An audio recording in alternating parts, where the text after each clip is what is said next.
Bago nga natin kilalanin ang mga bagong kalaban ay sa chapter na ito, tatalakayin muna natin ang kasaysayan ng kauna-unahang Mage Guild sa buong mundo na walang iba kundi ang Magya Dragon. Kaya wag na nating patatagalin pa, let's go! Mula sa lugar ng Giltina, 100 taon na nga ang nakalipas nang nagkaroon nga ng kauna-unahang Wizard Guild sa mundo na kung tawagin nga ay Magya Dragon. Masaya nga itong mga wizards dahil sa bago nilang guild na nabuo. Ika naman ng kanilang master na si Elipseria na kung hindi nga sila magkaisa ay hindi nga sila makilala bilang maging parte ng mamamayan. Hindi nga gusto ng mga wizard ang naging pahayag ni Elipseria. Subalit tugon pa uli ng matanda na itong mahika nga na kanilang naangkin ay hindi nga ito para takutin ang mga tao, kundi para tulungan nga ang mga taong walang kapangyarihan. At kung hindi nga rin nila gagamitin ito sa maayos na paraan ay wala nga silang patutunguhan. At hanggang sa inihayag nga ni Elipseria ang isang pakiusap sa kanila na galing sa nayon ng Sanbutso na kung saan hilingan nito na tulungan nga itong ayusin ang anumang problema sa kanilang nayon gamit nga ang kapangyarihan nilang mga wizards.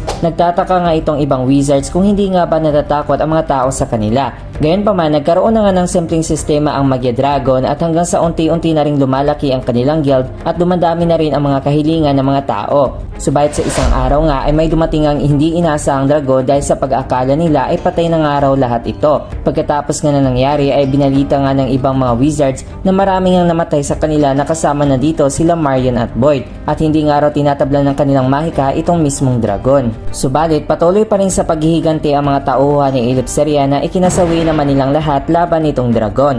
At hanggang sa may nalaman ngang mahika itong si Elipseria na galing nitong libro na kung saan kaya nga nitong isolve ang mga dragons, na ito nga ay ang tinatawag na Dragon Slayer Magic. At ito nga ring mga tao ay tinatawag na mga Dragon Slayers upang patayin nga raw ang mga dragon. Sa pagpapatuloy, maraming mga taon ngang naghusay si Elipseria upang malaman niya nga itong mahika. At sa paraan ngang iyon ay nakapaglaban nga si Elipseria ng mga dragons na kung saan dumating nga itong mga 6 na dragon gods. At isa na nga rito ang kanilang nakasama na ang Moon Dragon God na si Selene. Kabilang na rin dito sila Ignia na ang Fire Dragon God, si Mercphobia na ang Water Dragon, si Aldro na ang Wood Dragon, Vernes na ang The Gold Dragon at si Dogramag na ang Earth Dragon God. Marami nga nasawing mga wizard dahil nga sa mga dragon gods. At kahit na natalo niya nga si Dogramag, subalit kapalit nga rin ito ay ang paglamon nga ng kanyang puso at hindi nga rin naman pala ito tuluyang namatay. At nang mawalan nga siya ng lakas upang labanan itong mga dragon gods ay pinagtitiwala niya nga ito sa mga ibang wizards upang talunin nga ang natitirang 5 dragon gods.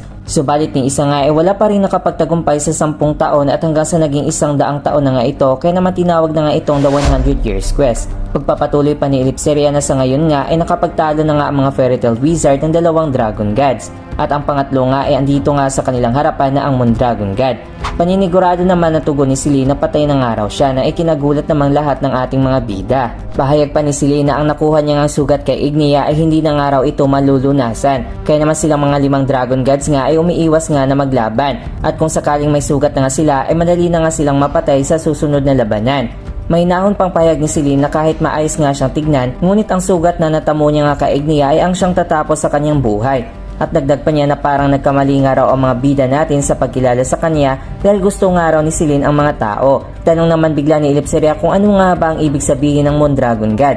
Tugon naman ni Selene na marami nga siyang pinatay, subalit dahil nga ito ay gusto nga rin siyang paslangin ng mga tao. At kahit na maging isang pusa o dragon man siya, ay ginawa niya nga ang dapat upang mailigtas nga ang kanyang sarili. Naniniwala nga si Selene na bubu nga raw ang mga tao dahil nagpatayin nga raw ang mga ito mula sa galit. At kahit sa katangahan nga ng mga tao ay nagmamahalan pa rin ito at umaasa sa kanilang hinaharap. At tanong pa niya na kung pareho nga lang ba ang mga tao at silang mga dragons na ikinasaya naman ng ating mga bida. Pagpapatuloy pa ni Selene na desisyon niya ngang tapusin ang panahon ng mga dragons at mamuhay bilang ganap na isang tao. At nagulat nga itong si Elipseria sa pahayag ng Moon Dragon God. Gayunpaman, para nga gumawa sila ng kanilang mundo ay kailangan niya nga matalo sila Ignia at Vernes, na kung saan wala nga itong paniniwala at kaalaman tungkol sa mga tao. Kaya naman kailangan niya nga ng isang sandata. Matapos nga ang mahabang usapan ay magkasamang sinisilayan nila Suzaku at Selene ang malamig na hangin sa gabi. Nag-usap nga sila tungkol sa anak ni Selene na pinaslang ng kanilang dating master na si Cornoge. Subalit hindi na nga nagtanim ng galit ang Moon Dragon God tungkol dito. Ika pa ni Selene na isa nga mandirigma si Cornoge at namatay ito dahil din sa labanan. Kaya tinanggap niya nga ang naging nangyari. Subalit tugon pa ni Selene na nakikita niya nga raw si Cornoge kay Suzaku. At parang nararamdaman niya nga raw na andito nga ang kanyang anak.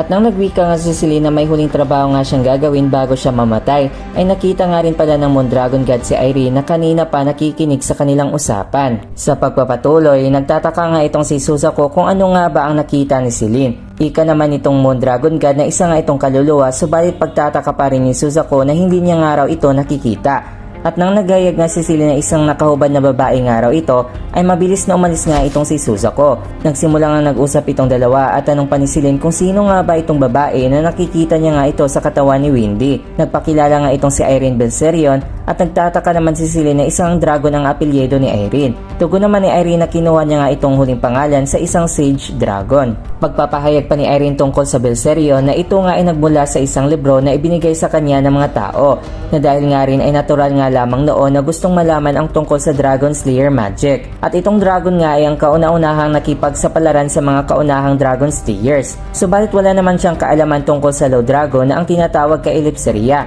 Patuloy nga sa pag-uusap sila Irene at Celine tungkol sa Dragon Slayer magic, at hanggang sa naghayag na rin muli si Irene kung paano nga siya pumasok sa katawan ni Windy. Dahil sa pag-aakala nga raw ni Celine ay isang yukay nga raw itong si Irene sa katawan ng ating bida, na gusto niya nga sana itong maiwala sa katawan ni Windy.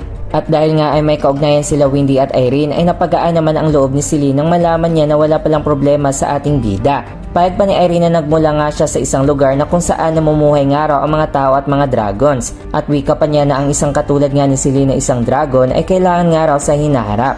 Kaya naman hindi niya nga hahayaan na mamatay itong Mondragon God. Tugon naman ni Celine na hindi naman siya natatakot sa kamatayan. Subalit paglinaw pa ni Irene na ang ibig sabihin niya nga ay ang pagpapatuloy nga ni Celine na mabuhay bilang isang tao. At nakangiting tugon pa ni Irene na kailangan nga raw na mabuhay si Celine. Ika pa uli ni Irene na ang gates na mahika nga ni Celine at ang kanyang enchantment na mahika ay kaya ngang tuparin ang kanilang kahilingan na ikinagulat naman ng Mondragon God.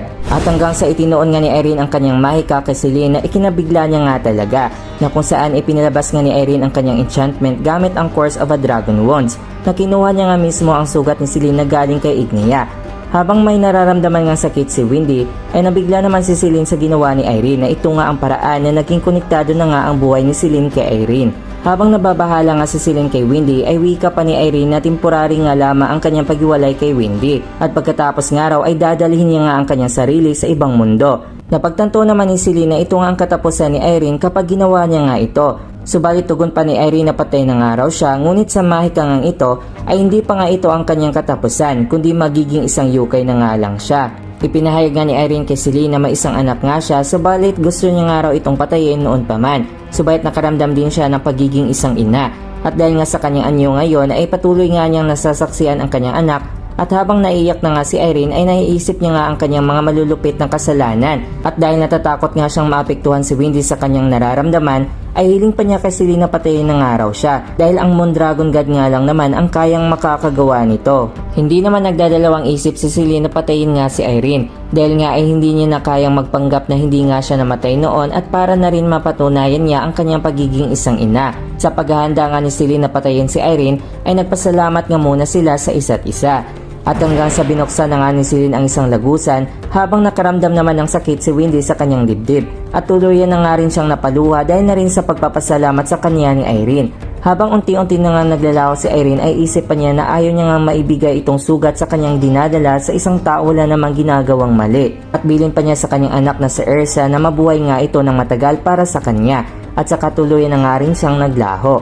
Habang sa lugar naman ng Idolas ay nababahala nga itong sila Sugar Boy, Yugs at ang matandang si Byro dahil nanganganak na nga itong asawa ni Mistugan na si Erza Nightwalker. At pinakilala niya nga ito sa kanyang mga tauhan na ang anak nga nila ay isang babae at pinangalanan nga ito na si Irene. Abangan sa ating susunod na chapter review mga kaibigan. Muling magbabalik na ang ating mga bida sa kanilang Fairy Tail Guild. At lahat ng yan ay sa chapter 122 to 123, we're back. Shoutout na rin sa ating mga kaibigang wizard na sila Diosdado Calamiton, Denden Corpus, Arvin de los Reyes, Rio Andrian, Mac Prince Edieska, Kyle John Mark Galabay, Crystal Vlog at EG Batak. Maraming salamat po sa inyong walang sawang pagsuporta sa ating channel. At hanggang dito na lang. This is Quartz Anime at sa muli nating pagkikita mga kaibigan. Paalam!